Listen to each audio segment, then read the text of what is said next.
Bonjour everyone, Pantoufleee here today for a new video in which we have the pleasure of watching Ebam playing his defender MK1. And there are three things I would like to talk about right now before even jumping into the replay about the defender. I'm going to expose, let's say, why I think this tank is the best defender out there.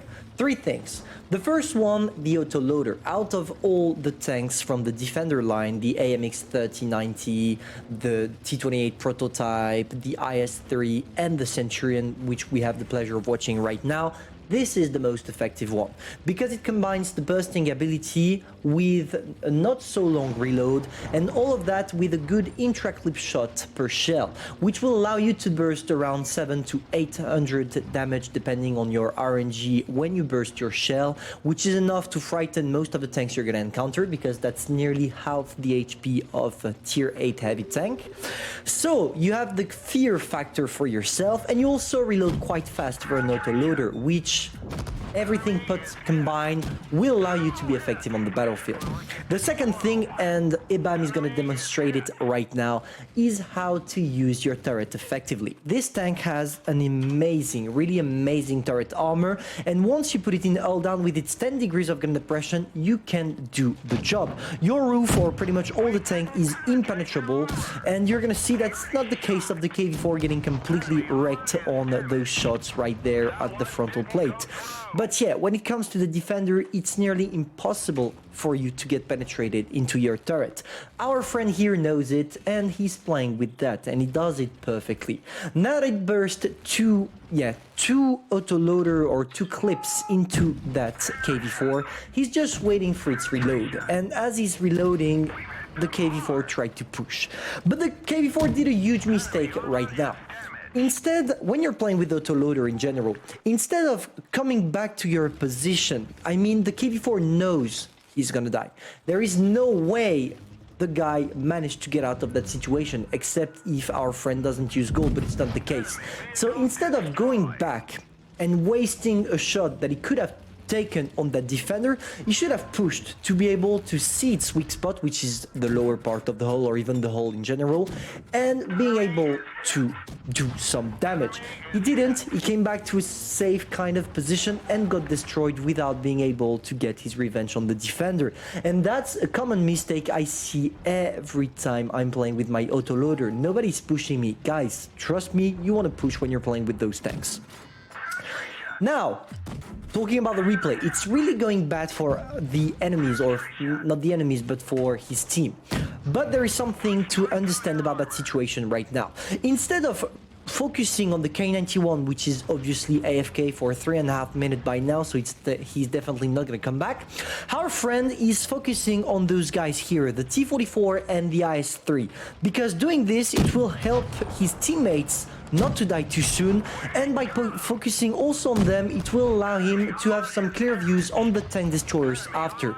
He can't take the risk of getting pushed by whatever for the moment. He wants to keep his HP. You never know what's coming. I want to remind you that there is still a Yak Tiger and the 704 in activity, and I don't think they got spotted or even took any shells for the moment, so he has to deal with 2 tier 9 completely full. So he's staying into a safe position, and what a lovely position he's taking right now, because from here he is literally all down from everything he wants to shoot, the IS-3, sorry, and the T44. He's trying his shells on both the IS-3 and the T44, and it seems to work perfectly for him. He tried to bring the T44 by making him think that he was shooting the IS-3. It works pretty effectively, and he sneaked the last on the IS. Now he has to reload, and one thing to notice here is the position the Yak Tiger is going to take. As you can see from here, the Yak Tiger seems to have a clear view on the defender, but only on the turret part, not necessarily the rest, which makes it impossible for the Yak Tiger to eventually penetrate the defender. Now the Yak Tiger is trying to come closer, which resulted in him taking one shot on the side. It's not necessarily a problem, but what's going to become a problem is how the Yak Tiger is playing right now. He's trying to get the Centurion out of his position, but The Centurion is not stupid, he knows what he's doing, and instead he's gonna focus on the Ice 3. He knows the Yak Tiger can't be a threat due to its low mobility, so instead of focusing on that guy, he tried to get his shots on the Ice 3 defender. Unfortunately, it didn't work out for him, and he decided to take some shots on the Yak Tiger instead. And that's where the huge mistake the Yak Tiger did is gonna cost him the game eventually in the future. Instead of staying in the back like he should have done, the Yak Tiger taking not an advanced position, you know, but by let's say increasing the distance between him and the defender, it would have allowed him not to take too much shots, or even if the Centurion tried to push right now, thanks to its ZPM, the Yak Tiger would have been able to do something about the Centurion. But due to its really good mobility, the Centurion only has to circle and sneak some shots.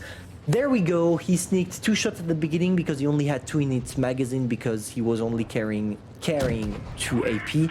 Now he's going for some APCR because that's the only ammunition he's left with. There we go, sneaking some shots on the Yak Tiger, and he's nearly gonna finish that game without any ammos. He knows, or at least I think he knows, that the game only has 1 minute to last, and instead of trying to get on the 704, because obviously it's gonna be impossible for him to win except if he has a really lucky ammo rack on one of the guys, he's focusing on the K91, trying to get his shots. There we go, bursting the shells into that K91, but if I was him, I would have tried maybe to sneak some HE instead of the PCR to be able to deal with the 704 as well after. But that's his choice. He's trying to get as much damage as possible because he knows it's already over for him. He also has an AFK in his base. I don't really know what the T92E1 tried to do, and it's not his problem anymore. There we go. He knows it's over. There is only 20 seconds left. He has 6.9k damage, which is already insane for a tier 8 battle. Yes, he got lucky that some guys were AFK, but he has to deal with HE right now. He's gonna try to penetrate, but unfortunately, yeah, the HE penetration of the Centurion defender is not really tremendously good, which resulted in him not being able to kill the K91. But obviously, still one of the greatest games I've ever seen with the defender MK1, and played perfectly by our friend right there. Nearly 7k damage at 4 hit points left. That would have been awesome, but still an ace tanker, truly deserved. So obviously you saw how good a match can be when you know how to read the map, and also when you know the main strength of your tank.